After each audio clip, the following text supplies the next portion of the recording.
good friend came over yesterday afternoon, so I didn't get to sit down and relax and share voices yesterday. That was my buddy who owns Trophy Hunter Sport Fishing. Probably the best fisherman I've ever witnessed in my life. Dead serious. I love watching people that are good at the craft. I love it. Well, especially in the outdoor world. I've guided with some people up north who were just such a treat to watch, hunt, to pack horses with, to move numerous horses through the mountains flawlessly. It's just really cool. I love watching people that are really good at the craft. This friend of mine, Trophy Hunter Sport Fishing, it's ridiculous. I mean, I know how to catch fish, I know how to hunt game, and I know how to do a bunch of other things. But it's fun for me to watch someone when you think you've got to figure it out. Here's an example. We'll go fishing, we'll go ripping down this one place, and first thing in the morning, first light, both going down to this one long coastline, and you might start at that end, I'll start at this end. Not planned, it's just the way it goes. And by the time we pass each other one pass, I haven't had a bite yet. It's usually I gotta work it. And every time, I had 3 on, bonked one. What? You almost know that he's already nailed. It's pretty cool to watch. Little babble there. So, no video last night. What else? A couple things that need to be spoken about between all of us, everybody on the planet, is how the last handful of years people have been coerced into not listening to people on various topics. Be like, no, you're wearing this, I can't talk to you, don't let them speak. Or, oh, you're speaking out against this, I can't talk to you, don't listen to them, shut them up, don't let them talk. That is a very, very big mistake in life. The number one reason for all relationship failures is lack of communication. Number one. And that's like, you can use it as in smooth communication. It's like, if you take care of your pennies, your dollars take care of themselves, right? So if you promoted good communication amongst the people as the pennies, then the countries will be the dollars and they will take care of themselves, right? Smooth, clear communication.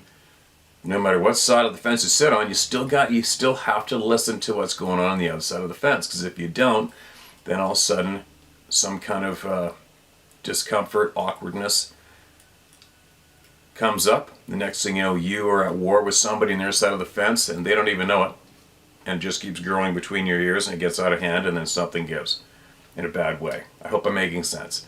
What I'm saying is, I posted a video of RFK Jr. I don't know the guy. Haven't a clue who he is. Apparently he's a Democrat. I don't give a shit what he is.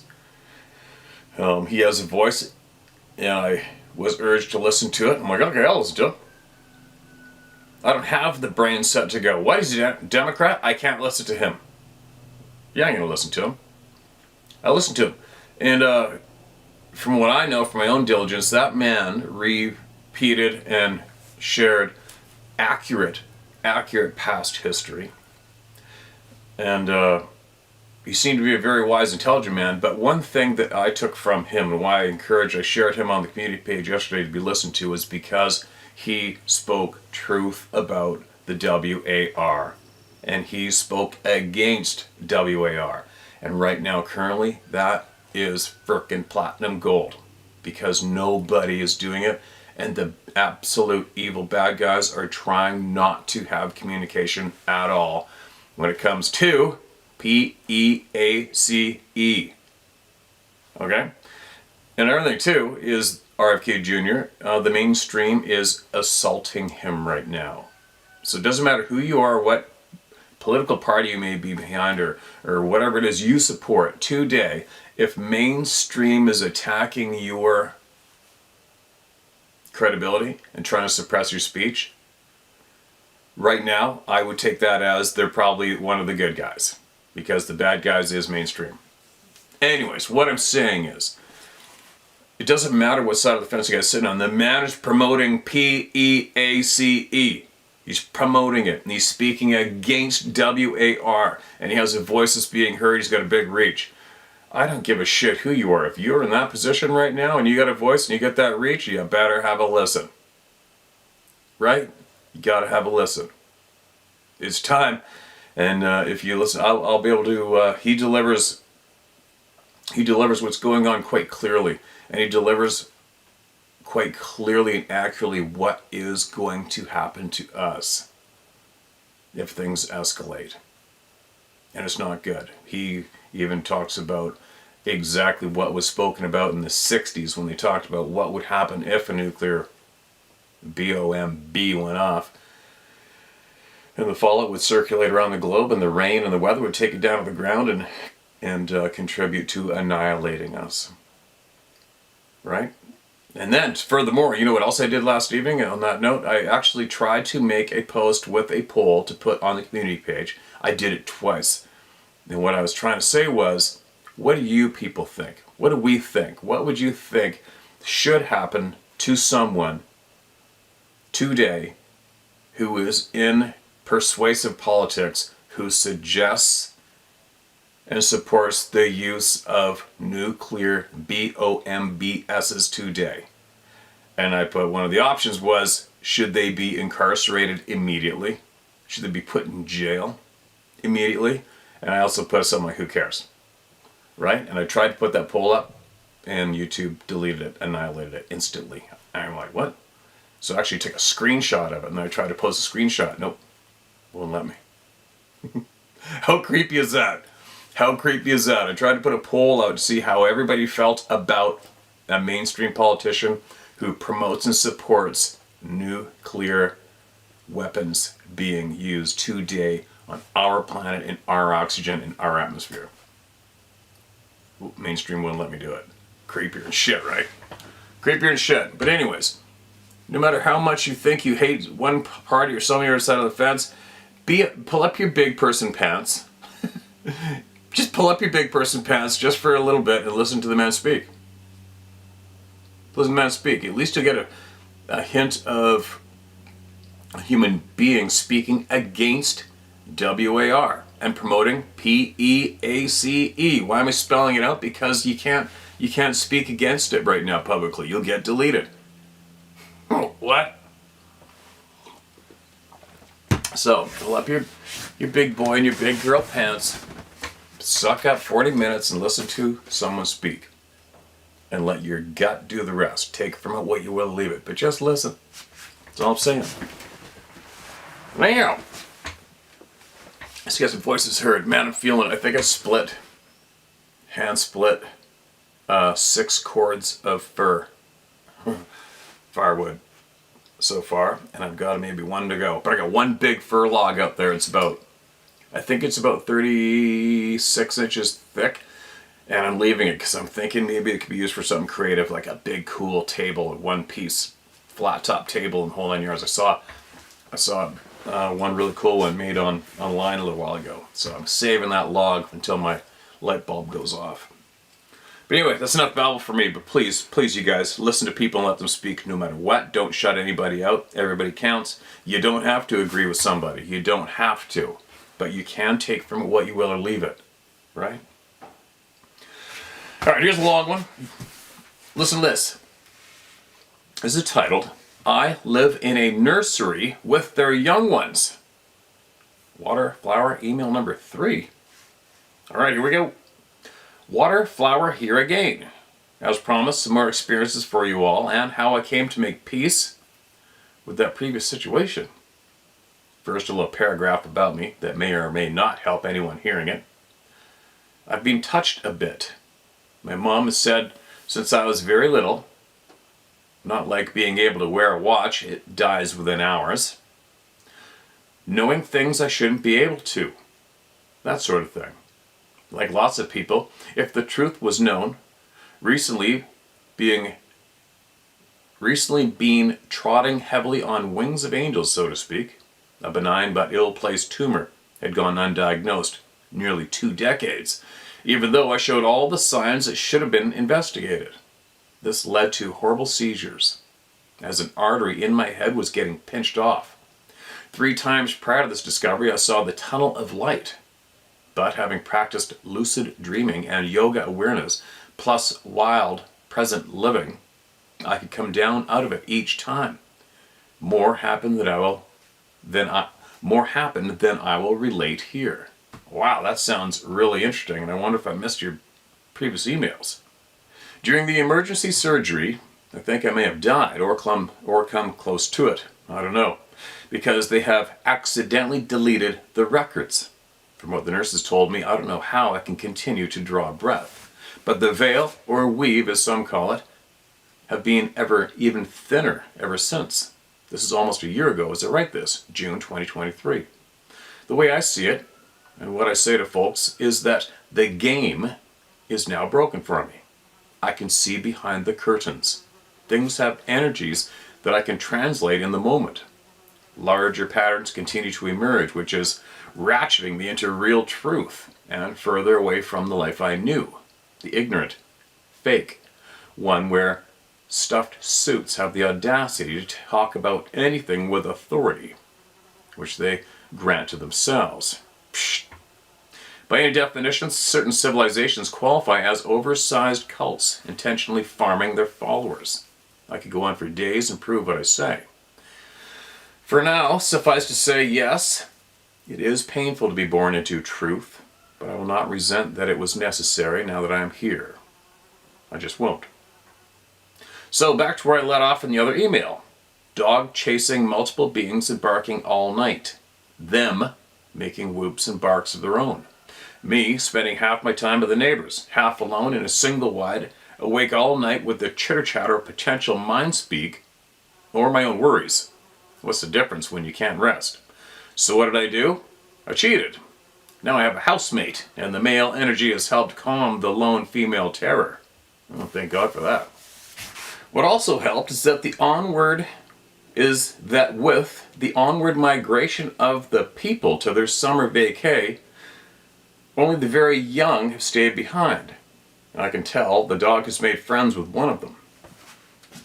Excuse me. At the end of my watch at the neighbor's house, there was an early morning of the typical mischief of the little ones, of the littles teasing the dog. Except this time, a juvenile called out from only 20 feet away from me, on the other side of the woodpile. It made the sweetest, most innocent, loveliest whoop, like a little girl child's falsetto. It went, ooh-ah, and it melted my heart.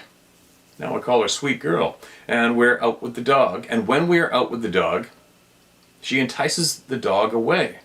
I guess it softened up my fear some. Once we get near any of these maple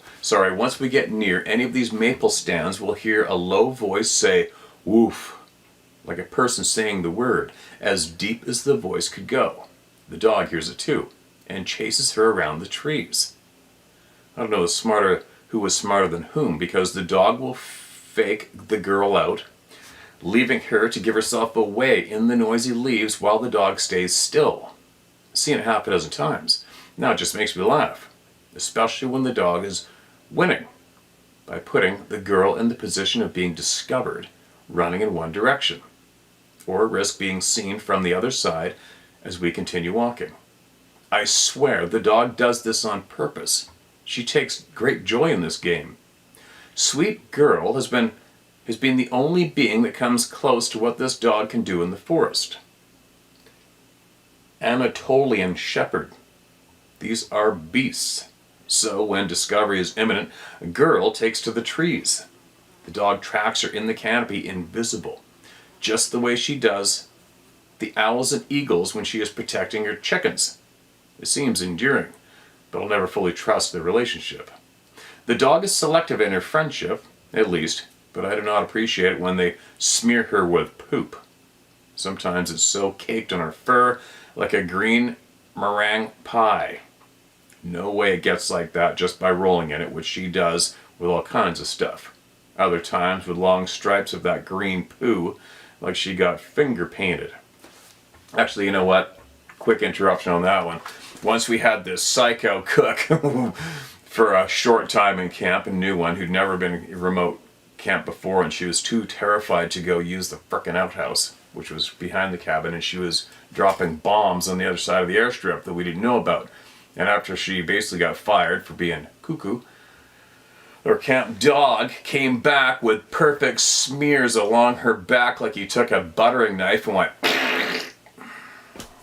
It was absolutely disgusting. And we would do paper, scissors, rock to see who had to go clean the dog. But I remember that. It was like it was put on there, perfect line smeared down her back. So, I'm just saying, the dogs can do that themselves. Sadly, first-hand witness. Anyway, sorry. But it hurts her feelings. It has happened right in front of us, or rather, I should say, in our presence, albeit behind the maple trees. She never cries out, so I don't think they have heard her so far, but she will come out from behind the stand and fly by us as she books it to the house. Then she hides away, sad and depressed for the rest of the day. That pisses me off. Oh, there you go. And whoever heard of a dog getting depressed over rolling in poop? It makes them happy. The neighbor who owns the dog accuses me, asking, "What did you do to my dog?" Oh geez, it just occurred to me that my laughing may have incited a little payback. Oh man. Okay, sorry dog, adding it to my understanding and adjusting accordingly. I haven't tested the waters with her owner yet, but the fact that he is a retired office suit that staunchly maintains that the deer up the tree last year was from a puma is what tells me he has to come to it himself, even after having to install a whole new satellite dish right alongside the old one that is wrenched over. Unusable and immovable, steel, shorn and twisted by the wind, he says. Sigh. I don't know why the dog lets them do it, unless she keeps getting tricked. It only happens once in a while and less each time, so maybe she is learning not to trust them. Good for her. When I see her, I give her scratches galore and encourage her to only play at a distance and only when she feels up to it, knowing the stakes. I know she understands me, that I understand her woes, and she usually perks back up. This is the third step in overcoming that month of terror I wrote you about. After the cheat and timing, companionship in the experience. Nobody else believes us, so it's just dog and I. Now, instead of that "if you only knew" face she used to give me when I sat the house, we share long knowing gazes and silent support in the true manner of all members of the Club of No Return. You have animal members too, Steve. Now we need doggy attire. Yeah. She's not given me permission to share her name, LOL. But she does love videos with Adventure Dog, as do we all. I'm sure you've been a good doggy daddy and given Ruby the talk about Sabe. Anyway, while we were still house sitting, my friend took the dog on one of their property boundary walks, and she led him to a latrine of sorts. I asked him to get a video of this for me, and he did. On that same day they found it, I was listening to the journey from the neighbor's house, which sits on the same elevation as the other hill. Patiently I waited, having made trips to that area many times over the last few years before the surgery, and I could easily track their noises directly across a small draw. About then, the sirens sounded. They sounded like old-timey cop sirens that are lower in register than current cars. At first it was one short upswing, exactly like flipping on a short warning that goes up and stops. In a couple seconds it sounded off again, this time going all the way up. Suspend a moment and come all the way down, then go up again. As this, I thought, sucker trying to outrun the cop in a 30 zone, dummy. But then another voice joined in, harmonizing. At the beginning of the third wave, if you will, both voices stopped simultaneously. Right when their nest was being disturbed, the timing was perfect for if the animals became aware of company, and I weigh that against the chance of a sheriff chasing someone through town at the exact moment. Small town, not common. I thought my friend, who knew what I suspected, would for sure be convinced now. Those voices were so loud, close, unmistakable, right? No, he had heard nothing. but acknowledged that really nothing he heard registered, and sirens would be included for that city boy. Maybe it was the height and the ability to selectively broadcast, who knows? It's happened to you, so you know how it goes. Again, I was alone in my experience getting the side eye. Then I saw the video. It is just as you say. Some have it in their face and still won't call it what it is. The file says it's too big to attach, but will be sent as a link to Google Drive, which I'm not handy with, so please bear with me. But to describe for people in case you can't share it with everyone. There's the video. Okay, let's watch the video. As you can see, the original sample here. And then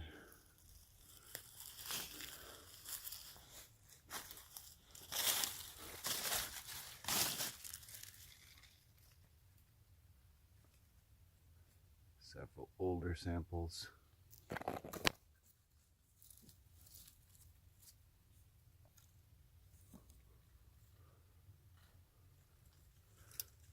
Might be able to hear the fly in the background too.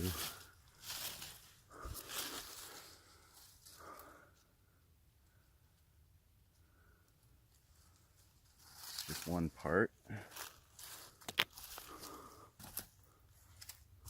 can see in the background that one's almost bald on one side.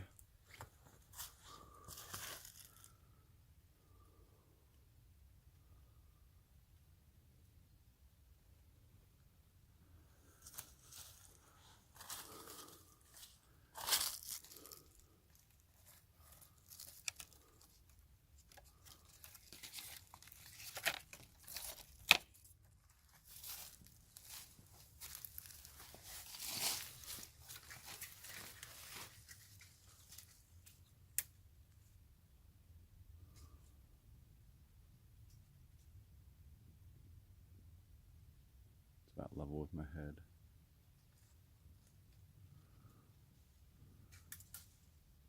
That one is higher.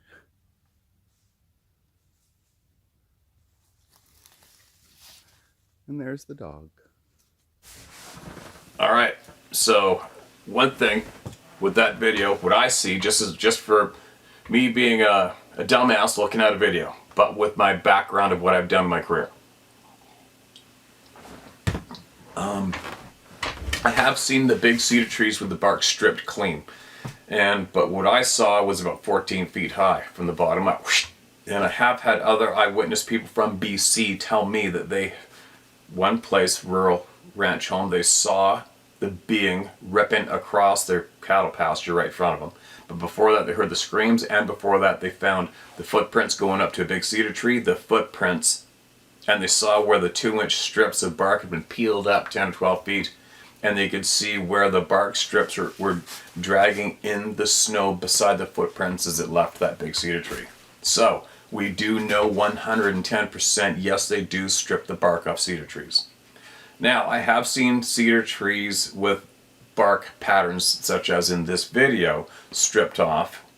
And I think it may have possibly been from bears. I don't know. Now, one thing I can tell you with bears, black bears will bed in the general same little spot, and they will use an area right outside there where it's their bathroom. And you will find piles of black bear crap there, all in about your average bedroom floor area. So when I see these droppings in the video, I'm thinking black bear right away. But I wasn't there, and I can't say that for sure. I don't know. That's just what my brain tells me after watching the video and my past experience. But what I can say is, if you want to and you're curious, and I'm sure she would be absolutely accommodating, would be to take a sample of that and get it to Dr. Melba Ketchum. And she will be a trusted person to find out and share exactly what was in the DNA of that scat. You send it to Melba, it's not going to disappear like the other guys do to the public. It's not going to disappear, and they're not just going to take it and come back and say, oh, it was a fox, it was a bear. Where's the sample? Oh, we lost it. Right? Interesting video. Again, I wasn't there. I didn't see up close the details. So carrying on. There were several piles of dark segments of scat laying inside the area that had naturally formed among the circular stand of old growth cedar. It looked as though some alfalfa-fed horses were hanging out in the canopy. The piles were among a mishmash of brambles as though dropped from above, as they were fallen apart some. Frankly, there's no way to squat in the brush. Bear and cat prefer to perform poops on smooth ground, as we know, and hate getting a dirty derriere. The Oregon grape and branches from windfall was tall, leafy, and prickly. I also know primate poop falls from trees they sleep in. The exterior of a couple of trees have been shredded to ribbons on the bark. Not the claw markings we know from bear and cat. These trees have been sliced upwards in inch-wide strips for them, dangling from where they were still attached to the tree. Clean through and through. Single slice that would break a Stanley utility knife. Smooth edge, perfect ribbons of bark that left the tree bare. Looks as though this has been used several times. From the looks of other parts of the tree and other trees, I've seen the native folks out here use cedar thongs to lace through their fish and fire roasting. But this was that on steroids. I hope the video goes through. That's when I knew. I live in a nursery. The more I walk around to see the evolving stick structures, strange barefoot prints, size 6, in dirt along the bushes on private property never owned before. Now I don't care who you are, babies need safety, which probably explains the ferocity some people face out there. We know better than to run into a bear in the woods who has cubs. Imagine the hell one of these moms would unleash on you. Just saying. Everyone get caught in a moment. Look for ways to show a little compassion when you can. We're all capable. A couple of past realizations. In 2011, my husband at that time and I were staying for a while with his mom near Toutle, Washington. During some bad seizure times, on days of strength, I would travel all over the area trying to cover every forest road we could find, and I loved it. One day we had parked on a side road to hike the public lands near Mount St. Helens. It was remarkable that on each of these hikes there were little to no birds, no other small wildlife wherever we went. We came across old cougar scat, weathered and almost all fur, looked like hemp rope in the middle of the road. I figured it was eating everything. Lots of large swaths of logged land, but we never scared anything up from the slough, only once coming across 4 elk in 18 months. Slough is a thick-leafed bush, noisy. As the sun was going over the mountains, we thought we'd better head back to the car. I was surprised then to hear a howl, and we remarked about how it was at least a sign of something living. When we heard another, we kind of stepped up the pace. We didn't have more than, half a mile to go on the winding road back to the car, when the next couple howls came from more directions, and sticks began to crack around us in different directions. We said to each other, the pack must be looking at us as food. We began rushing in earnest. By the time we were within sight of the car, we were full on running, top speed, getting closed in on. Multiple howls and wood snapping all around. We used the keyless button to unlock the Saturn to get in as fast as possible. We didn't see anything at all. It was all sound.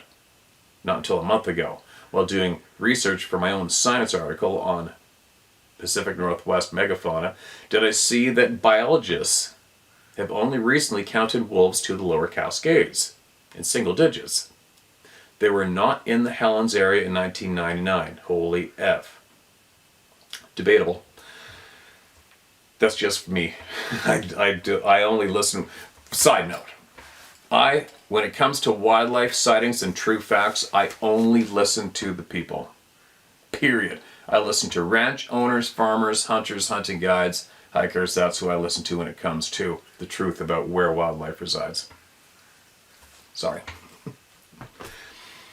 Even earlier than that, when I was attending Humboldt State University in the Redwoods, far from my friends and family in 1992, trying to find my people, not fitting in with either the hippies or the loggers, I attended a Yurok Yurok Medicine Circle. Y-U-R-O-K Medicine Circle.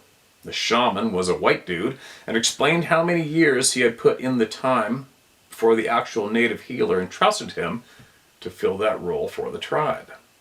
There was just nobody left.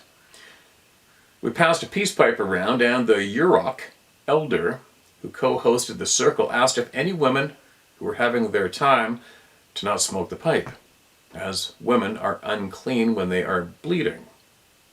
I was, unfortunately for me, but I then weighed whether the spirits would mind, since I had no idea when I would get this chance again. I took the pipe, nothing exploded, haha. But something rode home with me that night. It was as real as my mom or my friend sitting next to me. The way you can just tell someone is near you when you aren't necessarily looking. I even waved my right arm through the passenger seat the whole 45 minutes back, fully expecting to touch something. I even talked to it and started to feel a little guilty, thinking, oh shit, I just pissed off a Native American ghost and I don't even believe in ghosts. For 3 days it stayed in my little dorm room with me. It may have followed me into the bathroom, and I asked it to give me privacy there, and it did. But it was still there in the main room when I got out. I could feel it clear as day. I can't emphasize that enough. By the end of the second day, I was just making myself feel better by treating it like a guest, telling it jokes, boring it with my young woman woes, and watching old-time movies. I was going through a very rough emotional time in a long-distance relationship with a douchebag, and cried a lot then. One night I was crying hard and begged whatever invisible God exists for helping releasing me from this torture. Suddenly I was having a vision, looking through a large bird who was flying around my old town like an eagle or hawk. You mentioned birds being a strange pattern. Funny that you comment on that, is what reminded me of this experience. It flew over the house my boyfriend was living in, and a strange penetrating gaze showed me, somehow, I can't explain, that my heart had no reflection there. In other words, he didn't love me. I immediately sat up, opened my eyes, and breathed a free breath. I let that relationship go and never looked back, and I've only sought people where I can see my heart reflected. The fourth day I got out of my sleepy morning shower, and when I came back out to the main room, I could feel it was gone. I almost cried, and I have no idea why. Like when a friend goes home and you don't know you will ever see them again. I've never shared this with anyone until now. In the full 2 months I've been a member of this club, the honesty to myself about my situation that this demands has, I think, made me a better person. My hit and miss relationship of 16 years is now no comfort to me. His disbelief of our experiences, what we both see, and furthermore his demeaning of it, has emptied my belly of taste for anything that denies reality. My family has believed in them all our lives, but now that I'm right smack in the middle of Sabe Central, they won't talk about it at all. The hypocrisy of them. The public and authorities, even those claiming to be searching for Sabe. It is all bullshit. I see that now. I feel duped to the max. The trauma people talk about is half from being awakened. Half the fallout from the rest of their lives not making sense. Ugh. But as I said just now, living in absolute truth, even though it is harsh, painful, ugly, I wouldn't want it any other way. Embrace the ugly, see the truth. I will send the field notes in another email, as they can probably make a good guide. I think I'll work on that for the future. The way Parks warned about other things. Ha ha. Take care. All right. You're finding comfort in your journey. That's a good thing. There's a lot of people that aren't today. And for everyone who just heard this, take from it what you will and leave it, right? There's somebody ripping through their ride, and they're sharing the ride with us. And it sounds like they're finding peace, and that's good progress, finding peace, especially today. Not too many people want us to have peace. But again, if you would go grab some of those samples if you're really curious and you really want to confirm what you're finding, and get one of those samples to Dr. Melba Ketchum.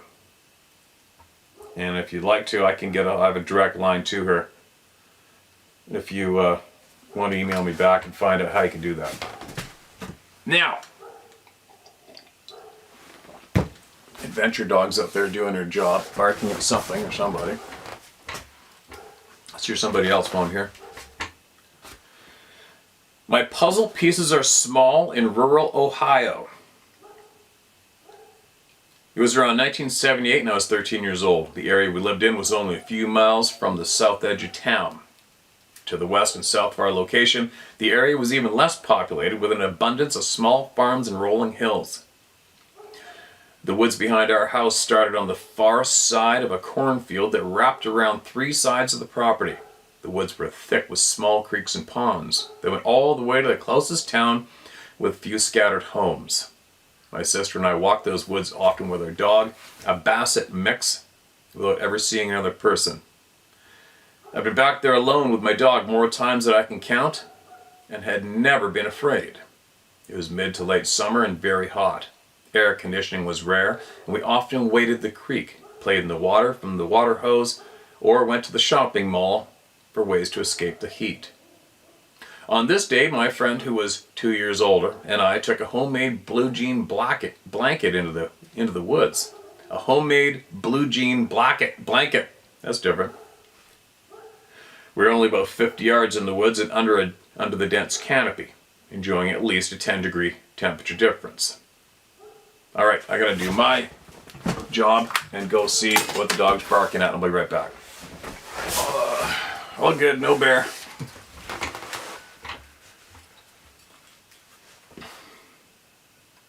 We spread out the thick, heavy blanket over the broken twigs and leaf litter and lay down with our feet facing the deeper woods.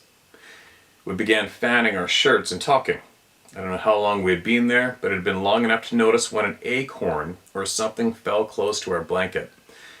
We thought nothing of it when it happened again, though we didn't actually see what made the noise or where it landed, only that it was close. After laying there for so long with nothing, when the third hit the ground in a matter of a minute, I noticed it came in from an angle. She must have as well, because without a word, we both screamed, grabbed the blanket, and ran. In hindsight, I wish I looked around before running. Later, it felt like nothing, and we never talked about it. But that same summer, the same friend and I were going to sleep out in my homemade playhouse, which was basically a shed my dad built with built-in bunk beds and a recycled picture window. The playhouse was about 100 feet out and faced the back of my parents' house. It was already dark out and I was unrolling an extension cord for light when my friend stopped me, saying a large black figure with very long arms was standing beside the back of the playhouse and had taken one step sideways, disappearing behind it. We ran, dragging the electric cord behind us. I wondered as an adult that maybe she just didn't want to sleep out, but that would be unlikely since she wasn't a liar, and as the older of the two of us, had no problem saying what she did or didn't want to do. What seems strange to me now, and as vivid as those memories are, we never spoke about it later. It was the only 2 times I ever remember being afraid, and we lived there for 7 years.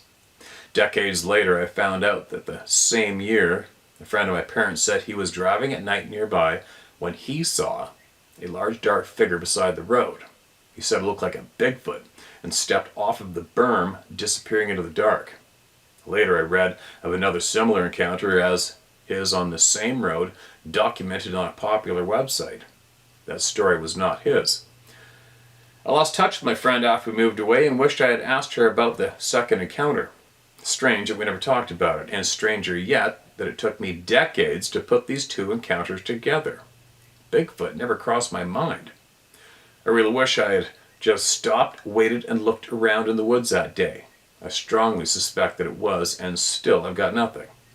After you mentioned artist redurings,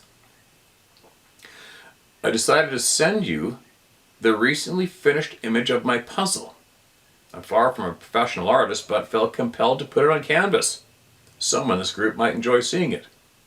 On a side note, I keep waiting for you to say something I disagree with while having your heartfelt rants.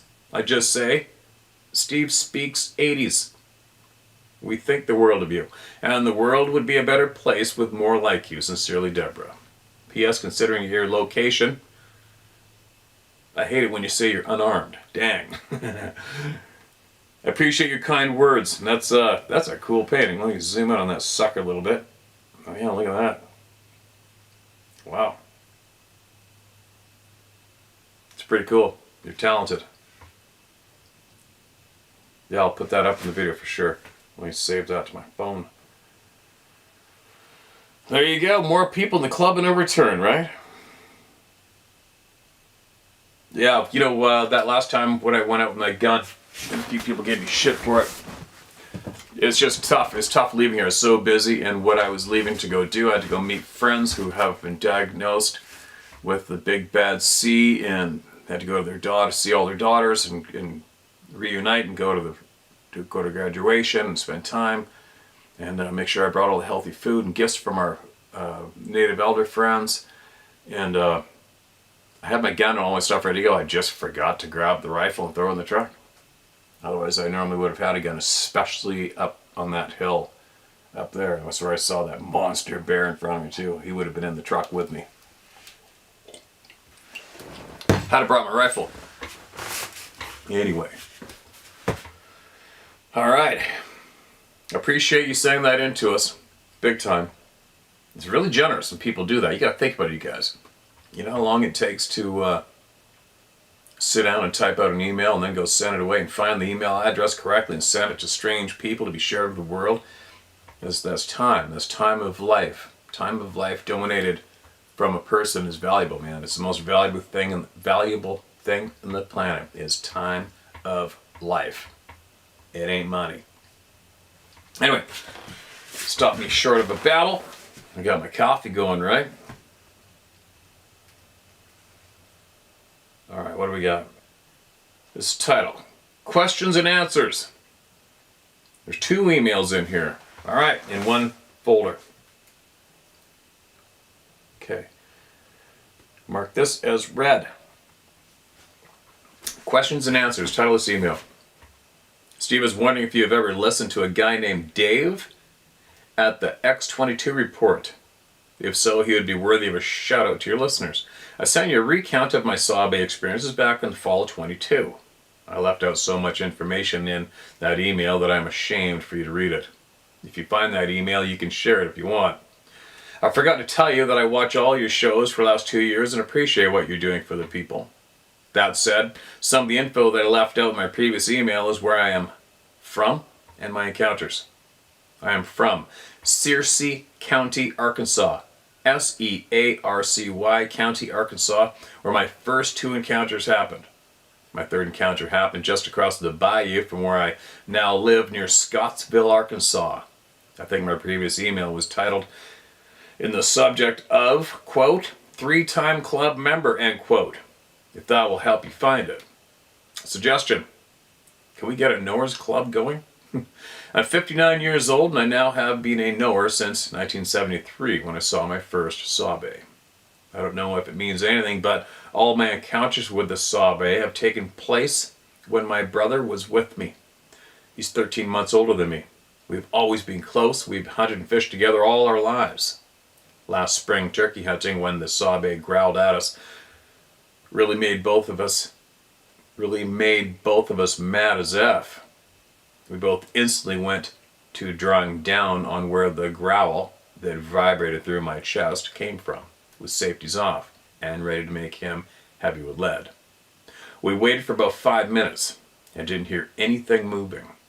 Then, as we went on up the hill, we could hear it paralleling us up to the top of the hill. 1 hour later, it scared off the gobbler we were after. I'll be back this spring for another chance at that turkey. I've been after the same turkey for 3 years now. I hope Saw Bay didn't get him, and I don't want him to die from old age. This spring I just might have a slug in my pocket, but I'll not give up my hunting spot to no Saw Bay. I have a lot more information still, and you said to send it all to you. When my mother passed away in February of 22, we had her funeral up in the Ozarks where I was raised at Welcome Home, Arkansas. After the funeral, I was talking to my aunt. I asked her if she knew anything about Sabe, and she told me 3 different stories from when my dad was a young boy with my grandpa. Same place as me and my brothers encountered in 73. All these years and we never knew the stories. Well, I guess this is enough for now. If you want, you can use my name, because I don't give a shit what anyone thinks. When you know, you know. If you want, you can combine both my emails and tell your own story about it if you want or not. Take from it what you will or leave it. Thank you for being you. Sincerely, Mark Small. Mark, thank you. And I have your email right here in the next one. I don't know when I did this, but I did it. And this is titled 3 Times Club Member Now. So I guess this is the first one. Howdy, Steve. I don't care if you use my name. I'm now a member of the club for the 3rd time. I've only had one view of the big guy in the woods, but have had at least 3 encounters. A little backstory. It started back in 73 when I was just 10 years old. My brother, whom is 13 months older than me, and I were catfishing. We were approximately a half a mile down Red River from my granny's house at a hole of water we called the back of the field hole. We just got to our fishing hole when all hell broke loose in the treetops. The trees started shaking violently about 30 yards away. Then the branches started breaking, making loud snaps. A low, deep growl and a high-pitched screech all mixed together made it feel like the ground was shaking all around us. Needless to say, it didn't take us long to figure out that we were not wanted in the area. We took off at a fast run, headed for home through the field in what was now full darkness.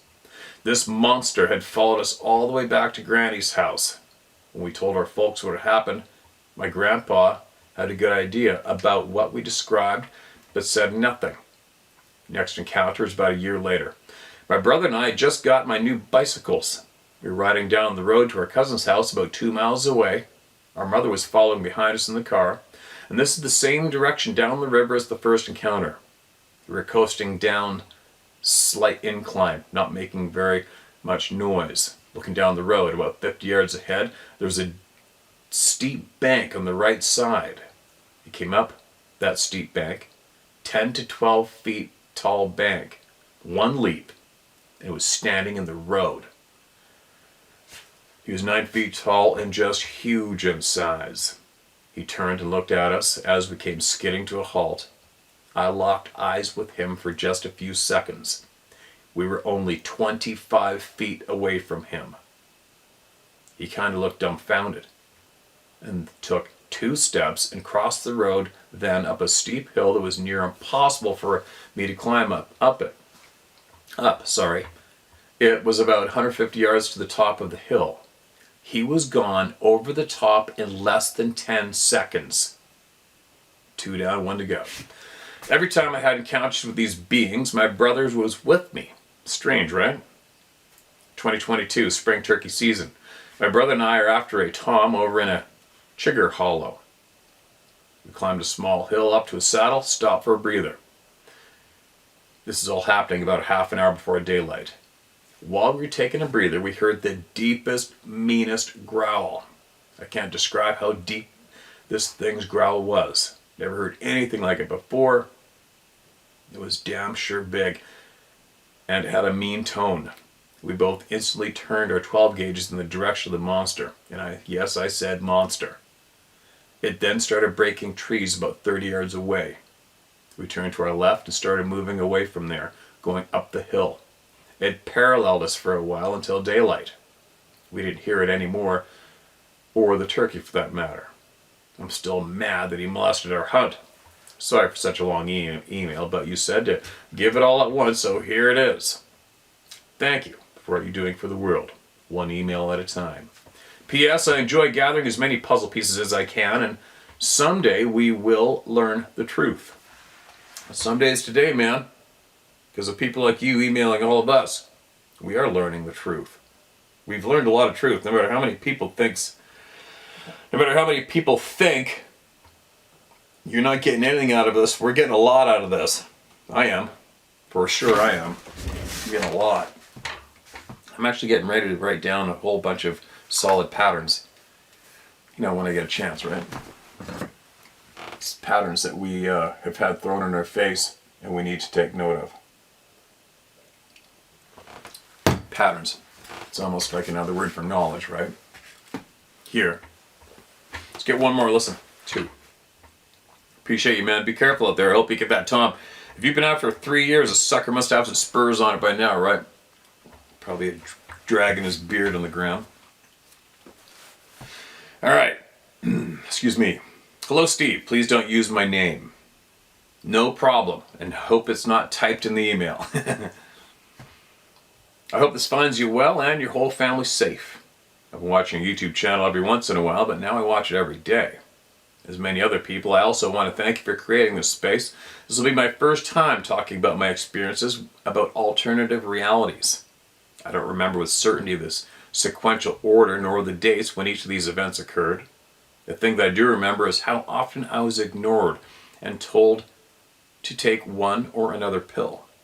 At this juncture, drinking alcohol and or other non-formulary medications. Meditation are as useful and less expensive than the prescription medications I've been offered to resolve my encounters of living in an alternative reality. This is one of the few places I feel comfortable attempting to learn who I am and to live accordingly. So, here's my general experience. I know the Sabe exist. I've not claimed to know much about them. I want to respect their being. I also want my being to be respected. I've heard of the Sabe, and I believe they know that I know of them. I feel I've gotten a whiff of some of them. I felt the intense fear that I've heard others speak about. I felt the vibrations and shaking of my chairs, apartment, and car.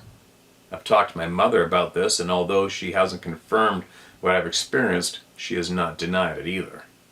I have lived in North, South, and Central America, visited over 20 countries, and have experienced and have had experiences and talked about them. I've been comforted by words of what it might possibly be. I've been accepting these stories and did not think about them further until I began watching your How to Hunt. I was watching because I liked the nature images you shared and I wanted to know about bears and eagles.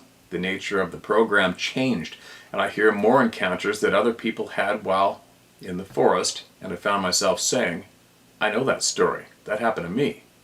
And then I realized that it wasn't the way many people experienced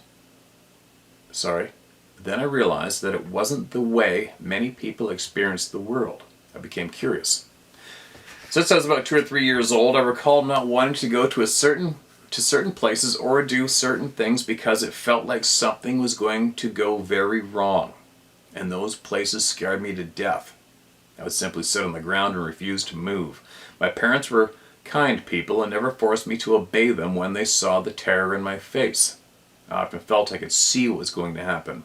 The visions were murky and not clear, but I sometimes would see things that looked like bears fighting, and I would feel either terrified or hypnotized to explore the situation further. When I felt hypnotized, I felt no fear and would sometimes walk toward the place from where the feeling, the sound or smell was emanating. And then I would feel like something would say, "What the hell are you thinking? Snap out of it." Sometimes I'd hear myself shout, "Stop!" I feel like something beyond my parents has been keeping me safe and continues to keep me safe. I don't know what or who it is, but so far I am safe. Sometimes I think it's tuition. I will often be very still and sense it. I do not often know what I am being kept safe from. I get it a lot when I drive. It only happens when I'm not thinking. I'll decide to change lanes while driving and a big rock will come down the hill, or I slow down and I don't know why, but suddenly something falls off the back of a truck and it would have hit and killed me had I not slowed down. Often my friends will talk to me about issues they have and I will answer them with words I know didn't even go through my brain. I don't even bring up names of people or places when my friend had not told me details, and afterward I don't even remember having spoken. But they tell me what I said, and I'm surprised at what sage advice I spoke. I often feel like I slip into a different reality, that I'm not on the planet Earth at all. I disappear and then I come back and I remember nothing. Once I said out loud that I didn't want to be here anymore, and I curled up into the fetal position and wept. Then I did the disappearing thing and could not remember anything until I felt myself going to a place I'd never been, through a dimly lit tunnel, squatting. And then I said, "Stop, I'm not ready." And I snapped back to the planet. I have no way to describe it, but I have yet to be able to explain this to any professionals, bracket, that didn't want to put me on medications and give me a rest, end bracket. Since hearing other people's stories, I'm wondering if I am part Sabe or something. Why do I keep disappearing and returning? Where do I go? I believe we're in an era where revelations are being made all the time, and that all I can do is keep my mind open. I'm a brown person, and I feel that I may even resemble the Sabe from drawings and photos that have been shown. I feel as though there is a maternal figure watching over me. By intuition, Sabe, I've avoided racial situations in which I could have been very badly hurt or killed. I watch the news occasionally and I see place burned down minutes after I've left. I feel a commonality with the Sabe. I feel like they cloak and remain hidden in order to survive. I do much the same. I don't trust or like technology, and it often makes me sick to my stomach. I feel like it also disturbs the Sabe. I find myself avoiding everyday people more and more. I can feel evil coming off of them. I think the Sabe can also feel it too, and some of them have been protecting me from it. This is already long. I'll stop here.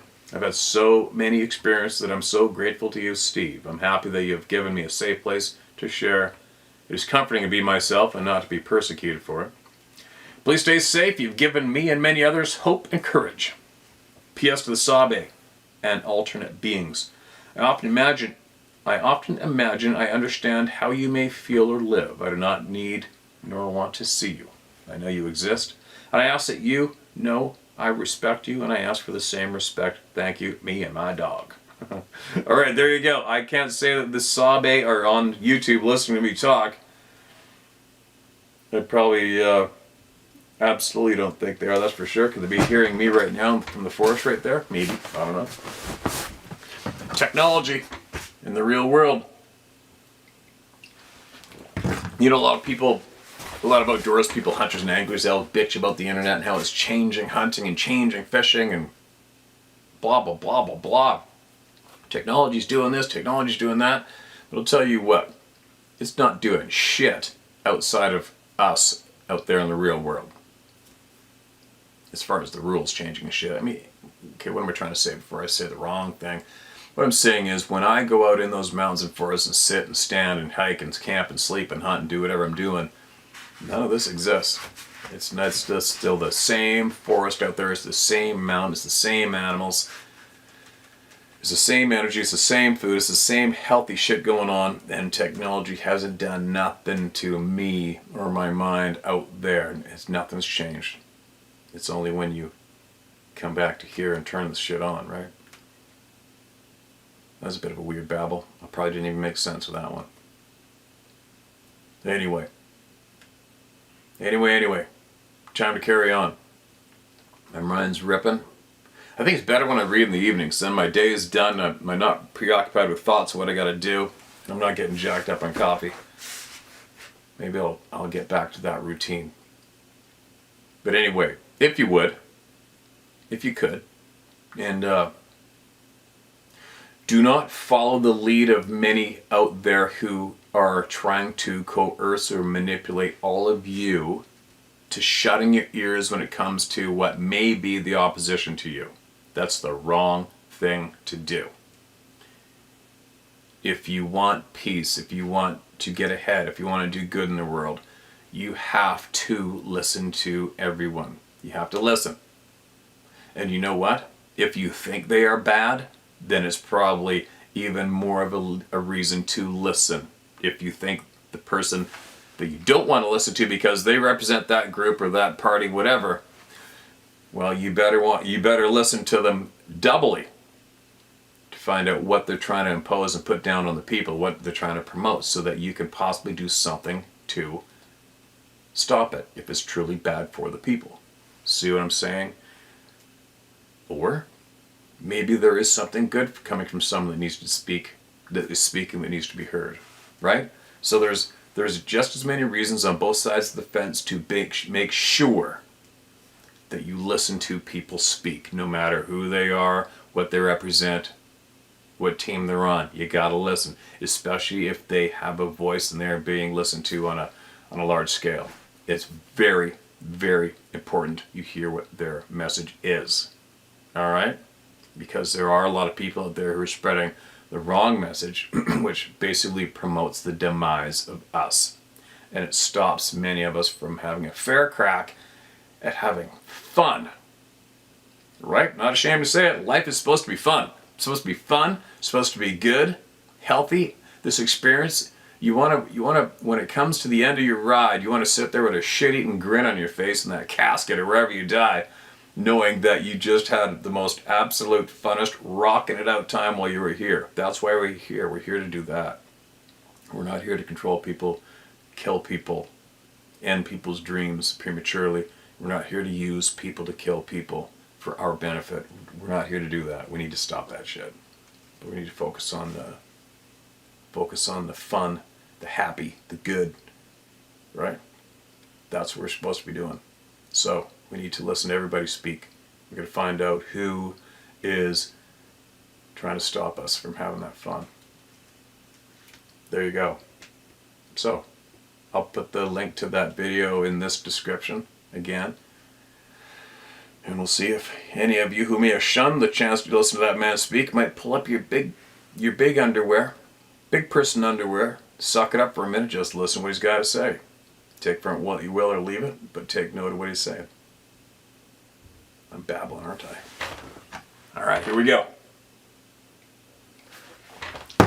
Back to my wood pile and other things, and share my story at howtohunt.com. That's where you get your voice heard word for word.